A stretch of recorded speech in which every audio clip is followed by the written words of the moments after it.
Mēs esam apstājušies vienā vietā, un šie sievieti no patās pieņēma jēs, mēs ar Alanu lūdzām, viņi pieņēma jēs, ka savu kungu. Mēs esam vienā ceļmalā apstājušies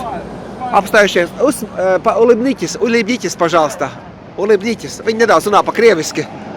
Un mēs viņu tagad nofilmējām. Viņi patās putis pieņēma jēs, tas ir mūsu autobus. Pastars Pauls un mūsu šoferis. Un tad mēs esam ceļā uz mēs tu pat izbraucām kalnu pārēju, 2 km dziļu kalnu pārēju, tunelis.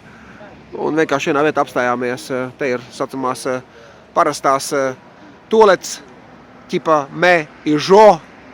Saprotāt, paši, kāds tolets šitā ir, ķipa sarķir.